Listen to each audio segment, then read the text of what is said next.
Boa noite, povo de Deus, graça e paz. Que bom, mais uma vez, estarmos aqui na casa de Deus, para juntos nós cultuarmos ao nosso Deus, trazermos os nossos pedidos de oração e, de uma forma diferente, estarmos em comunhão com os irmãos, com a igreja.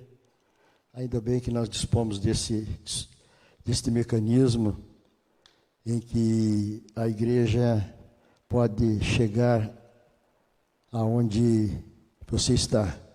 Então nós desfrutamos desse benefício e louvamos a Deus. E hoje temos o privilégio de estarmos aqui para darmos prosseguimento a essa série de mensagens, fazendo o encerramento dessa série de mensagens que fala sobre a ajuda que vem do alto. E nós vamos, nesta noite, meditar na carta de Atos dos Apóstolos, capítulo 2, a partir do verso 37 até o 47. Ouvindo eles estas coisas, compungiu-se-lhes o coração e perguntaram a Pedro e aos demais apóstolos: que faremos, irmãos? Respondeu-lhe Pedro: arrependei-vos e cada um de vós seja batizado em nome de Jesus Cristo para a remissão dos vossos pecados, e recebereis o dom do Espírito Santo. Pois para vós outros é a promessa, para vossos filhos e para todos os que ainda estão longe, isto é, para quantos o Senhor nosso Deus chamar. Com muitas outras palavras, deu testemunho e exortava-os, dizendo: salvai-vos desta geração perversa. Então, os que lhe aceitaram a palavra foram batizados, havendo um acréscimo naquele dia de quase 3.000 pessoas. E perseveravam na doutrina dos apóstolos e na comunhão, no partir do pão e nas orações. Em cada alma havia temor e muitos prodígios e sinais eram feitos por intermédio dos apóstolos. Todos os que creram estavam juntos e tinham tudo em comum. Vendiam as suas propriedades e bens, distribuindo o produto entre todos, à medida que alguém tinha necessidade. Diariamente perseveravam unânimes no templo, partiam o pão de casa em casa e tomavam as suas refeições com alegria e singeleza de coração, louvando a Deus e contando com a simpatia de todo o povo. Enquanto isso, acrescentava-lhes o Senhor dia a dia os que iam sendo salvos. Senhor Deus, nosso Pai, nós pedimos a Tua mão de poder sobre esta mensagem, sobre esta palavra, que o Senhor possa aplicar essas verdades em nossos corações. É o que nós desejamos, é o que nós oramos nesta noite, em nome do Senhor Jesus. Amém. Queridos irmãos, diante desta porção da palavra de Deus, a gente observa a grande ação de Deus que ocorreu naqueles dias, naquele momento, ali naquele lugar. A promessa de Deus, a promessa de Jesus sendo cumprida, da ajuda que veio do alto. Quando Jesus, antes de ter sido preso, morto e assunto aos céus, ele tinha já avisado os seus discípulos que permanecessem em Jerusalém, que algo aconteceria. E nós constatamos, através da palavra de Deus, que realmente foi algo extraordinário, algo que marcou a época. Podemos dizer aqui, eu fiz aqui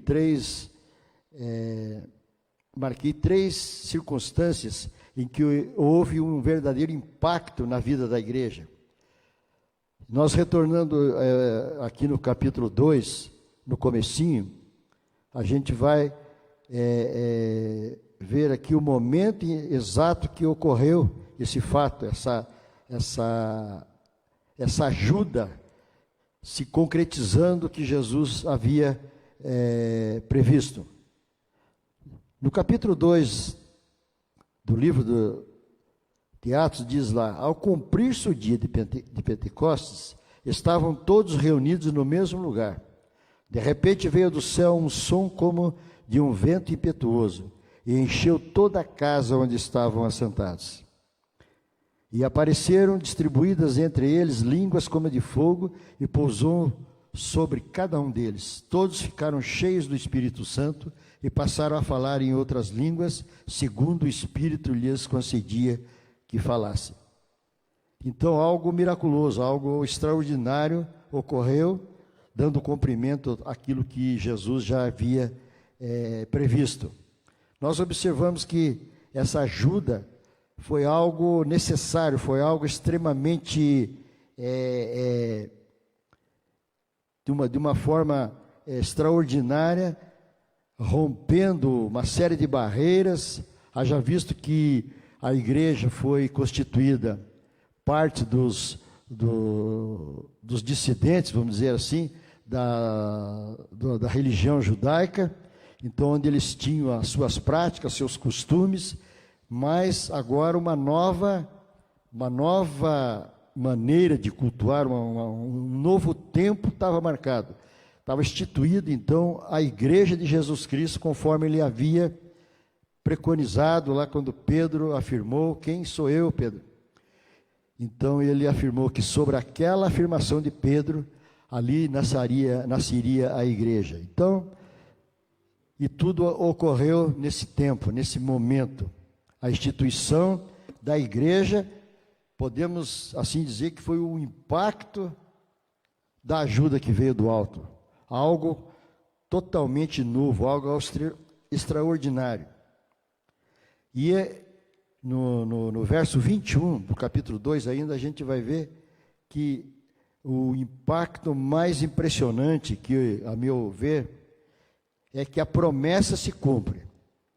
Diz lá, verso 21 do capítulo 2: e todo aquele que invocar o nome do Senhor será salvo. Então estava ali garantida a salvação em Cristo Jesus. Então a maior dádiva, a maior bênção ao povo estava ali já concretizada. Todo aquele que ia agora, doravante, invocar o nome do Senhor Jesus, sendo judeu, sendo grego, seja qual a nacionalidade, não havia mais aqueles critérios que anteriormente era necessário. Agora bastava se arrepender dos seus pecados e poder então contar com a salvação. Nós verificamos que o primeiro grande avivamento, que houve a necessidade de abrasar todos aqueles que estavam presentes ali, além dos 12. Então houve algo extraordinário, dando início então da presença real no meio do povo do Espírito Santo. Aquela promessa que Jesus falou: há necessidade que eu vá para que outro venha, melhor do que eu. Então estava aqui concretizado. Naquele momento, as pessoas que estavam ali, pessoas humildes, e naquele momento todos evidenciaram ali um derramar de graça, um derramar de bênção que foi extraordinário, pensando até que eles haviam sido embriagados. Mas aí Pedro tomou as rédeas e disse: não, irmãos, é hora nona ainda, essa gente está tomada pelo Espírito Santo.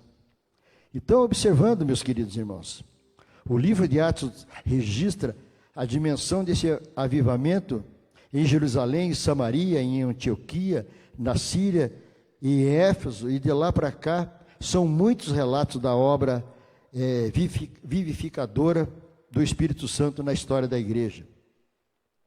Como, por exemplo, na Alemanha com a Reforma, no século XVI, na Inglaterra, no século XVIII, entre os negros zulus, na África do Sul, na década de 60, e na Coreia do Sul, nesses últimos tempos. Nos Estados Unidos, em 1734, havia uma consciência da necessidade de alcançar os não crentes e fortalecer os já convertidos. Uma população de aproximadamente 300 mil habitantes, houve naquele momento ali 30 a 40 mil conversões. Fundou-se cursos teológicos e de obras sociais. Na Europa, ondas de grandes avivamentos na metade do século XVI. Em 1670, na Alemanha, fundaram-se muitos campos missionários. Na Inglaterra, John Wesley foi instrumento de Deus para mudar a história da igreja, se opondo a muitas práticas, como do álcool, da escravidão, deu ênfase nos estudos bíblicos.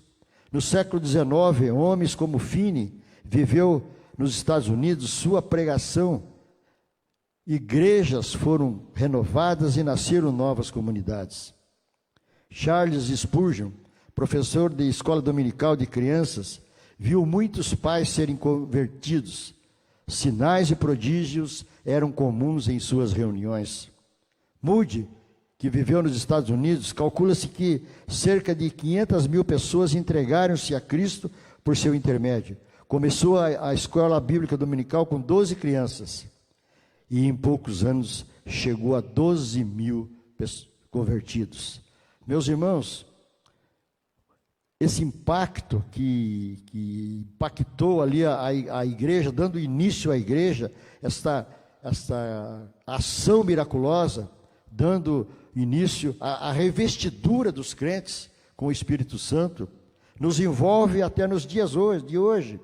E nós queremos, nesta noite, falar aqui sobre algumas situações que ocorreram nesse texto que nós lemos aqui, de Atos dos Apóstolos, capítulo 37 até o 47, o impacto que veio ajudar, que veio do alto. Inicialmente nós descrevemos aqui a descida do Espírito Santo. O primeiro impacto então foi: todo aquele que invocar agora o nome do Senhor Jesus será salvo.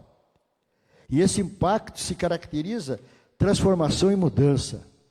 Eu me lembro de um pastor que nós tivemos o privilégio de estar debaixo do seu pastoreio. Ele era, na primeira igreja ali, pastor da terceira idade, o pastor Joel Leite. E ele fazia ele sempre dava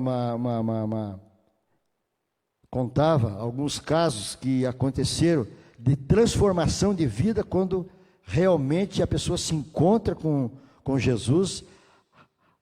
O Espírito Santo envolve aquela pessoa, a pessoa passa a ter uma mudança radical. Contava ele que fazia muitas missões ali na região do litoral, e fazia aquelas incursões, e passava alguns dias ele retornava.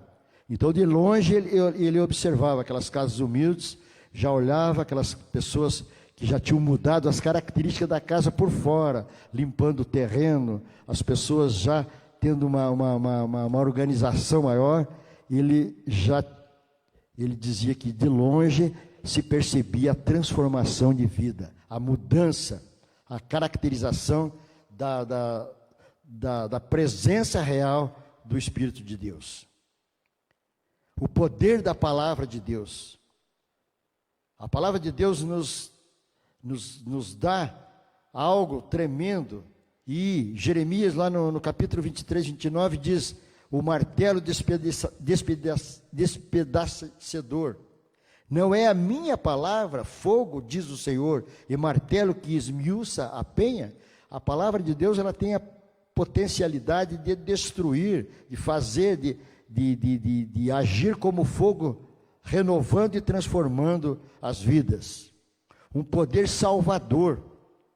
Romanos 1,16 diz: pois não me envergonho do Evangelho, porque é o poder de Deus para a salvação de todo aquele que crê, primeiro o judeu e também o grego. A palavra de Deus, ela é potencializada de uma forma tão grande, a partir desse evento de Pentecostes, que as pessoas, conforme nós lemos ali, naquele momento, 3.000 pessoas que estavam ali ouvindo as palavras de Pedro, aquele homem que anteriormente era uma pessoa simples, humilde, era um pescador. Agora parece que houve uma condição de persuasão da massa, que as pessoas ali ouviram o poder da palavra de Deus, revestidas pelo Espírito Santo, então deu a condição de que aquelas pessoas fossem convertidas e alcançadas e salvas pelo poder de Jesus Cristo. Este impacto tão poderoso, ouvindo essas coisas, compungiu-lhes o coração e perguntaram a Pedro e os demais apóstolos: que faremos, irmãos? Respondeu-lhes Pedro: arrependei-vos e cada um de vós seja batizado em nome de Jesus Cristo para a remissão dos pecados, e recebereis o dom do Espírito Santo. Ora, arma de defesa poderosa, conforme Paulo escrevendo aos Efésios, no capítulo 6, 17, diz: tomai também o capacete da salvação e a espada do Espírito, que é a palavra de Deus.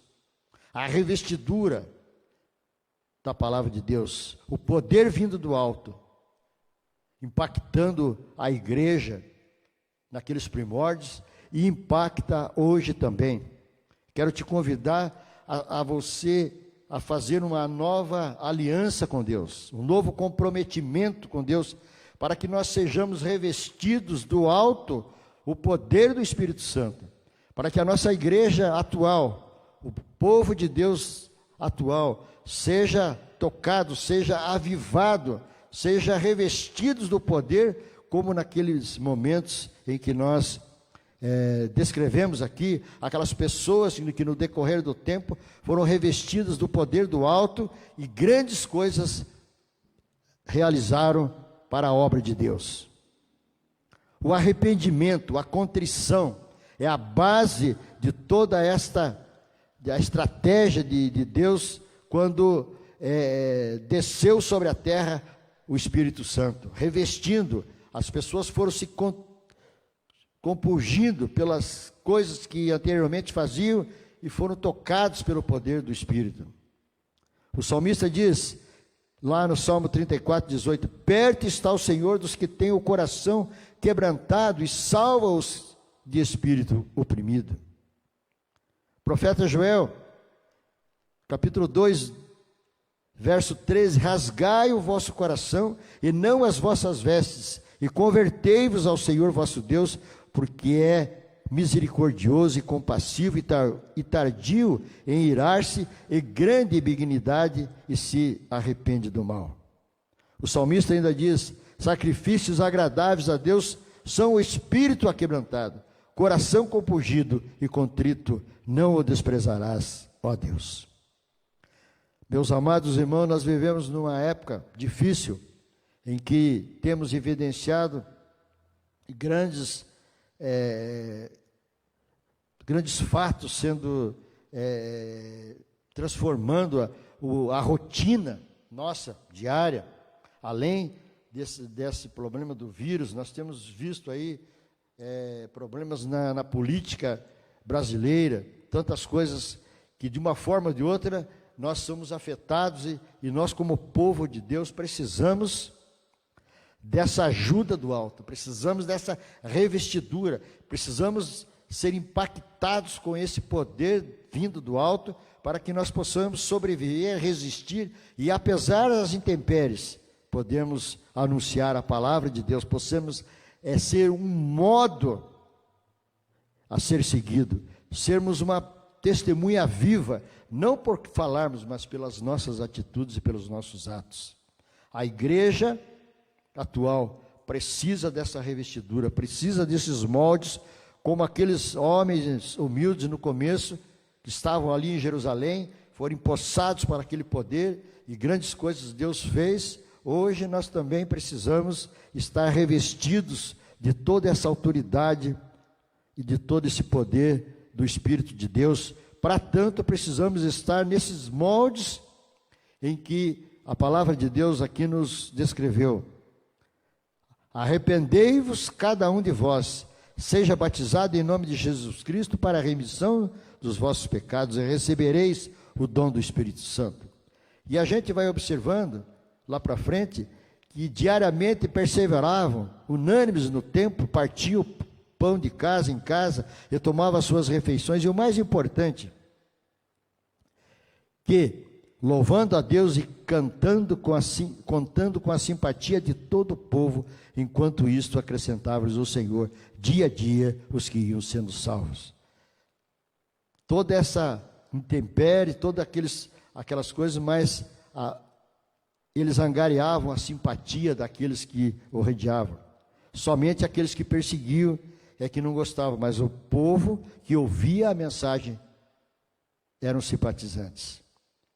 Promessa aos penitentes, perdão do pecado.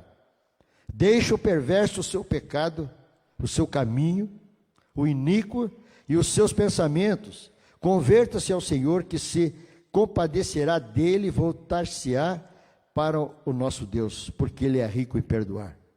Meus amados irmãos, vivemos um tempo em que nós precisamos voltar como nos primórdios da igreja, essa base dessa união, desse compartilhar do pão, desse relacionamento. Então isso nos impulsiona a nós trazermos para os dias atuais. O impacto na vida da igreja foi tão poderoso naquela época e hoje não é diferente. Nós precisamos dessa revestidura, precisamos dessa mesma prática para que nós possamos então cumprir verdadeiramente com a missão de igreja, seja local, seja onde nós estivermos. A nossa igreja, tão corrompida por tantos valores, por tantas coisas, precisamos resgatar a sua essência como nos primórdios. A essência cristológica, a essência do Espírito Santo, em que as pessoas, está certo que hoje nós não temos a condição como daquele tempo. E eles falaram que a comoção, a ação foi tão grandiosa que eles queriam compartilhar, eles queriam viver, venderam as suas propriedades e estavam ali reunidos, adorando e louvando a Deus e anunciando o Evangelho de Cristo.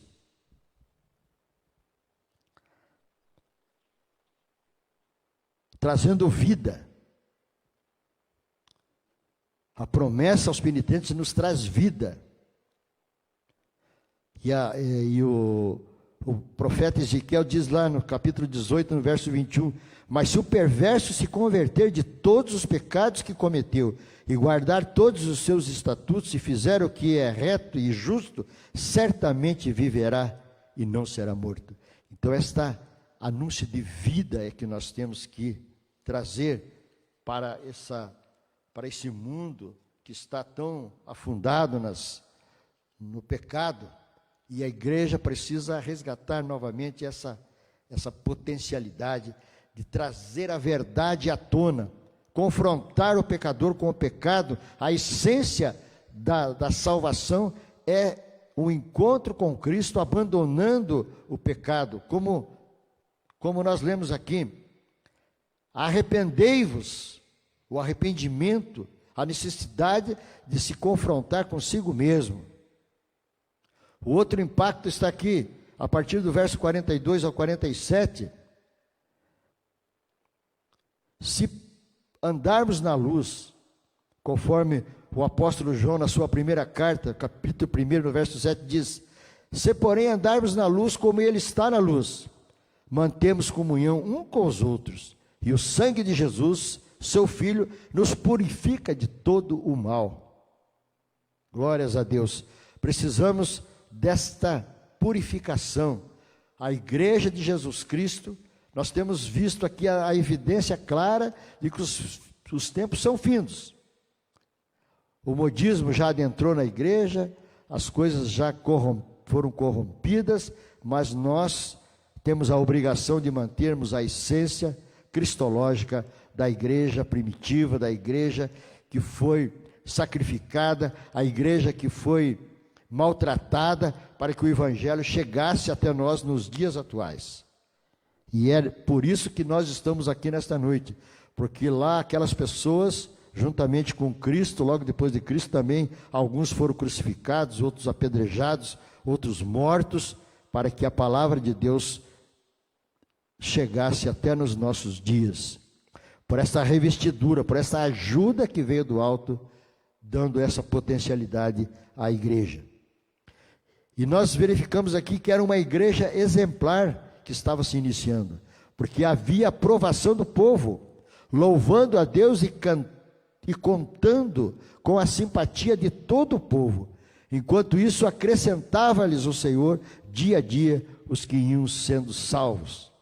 A igreja angariou uma simpatia, a igreja angariou, de uma certa forma, a condição de propagação de uma forma esplêndida, porque havia comunhão, havia união, havia oração, havia testemunho e havia o poder de Deus, o poder do Espírito Santo que envolvia aqueles que dirigiam, aqueles que estavam ali.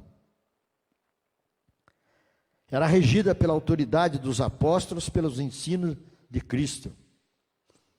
O centro da comunhão se manifesta no amor ágape. Havia ali aquela união, o amor estava entronizando todas aquelas pessoas que estavam ali naquele momento, que estavam organizando aquela igreja. E são modos operantes que nós devemos hoje, de uma certa forma, nos espelhar a esses aspectos para podermos também aplicá-lo aqui na igreja. Estar no lugar onde nós estivermos, termos essa mesma prática. Louvor e alegria no Senhor, conforme o verso 47.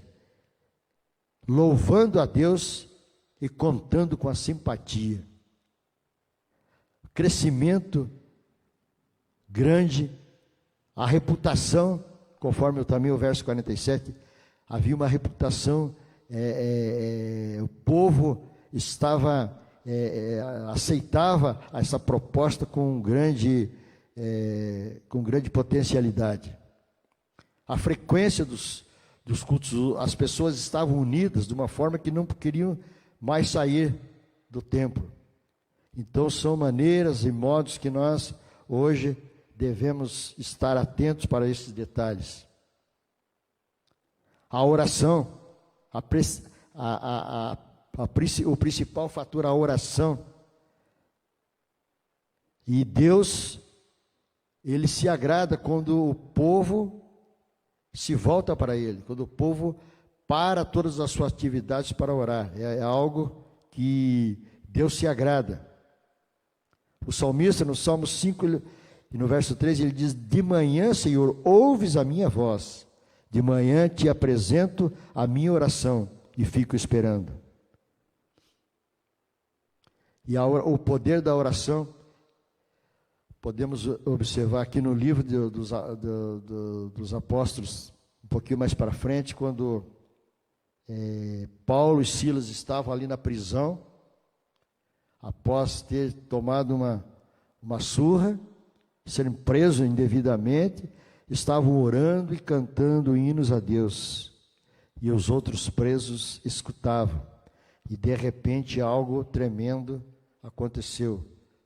As pilastras desabaram, as correntes se soltaram, algo tremendo no poder da oração. Meus amados irmãos, diante desse contexto em que nós nos confrontamos aqui, o impacto na vida da igreja com a ajuda que vem do alto. Hoje, praticamente, nós estamos à mercê de tanta coisa. E a única coisa que podemos esperar é a ajuda do alto.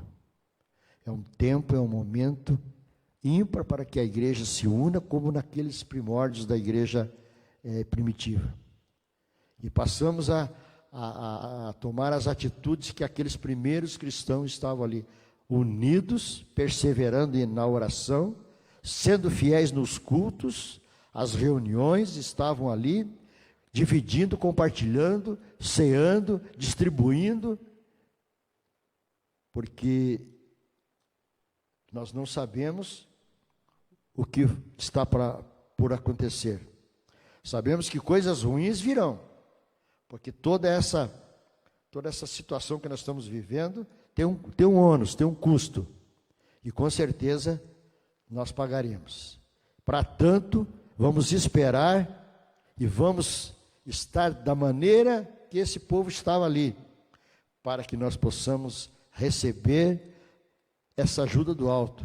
E quando ela vier, nós estarmos atentos para essa ajuda. É um tempo de nós nos reconciliarmos, unirmos e estarmos mais próximos de Deus. Que Deus nos abençoe.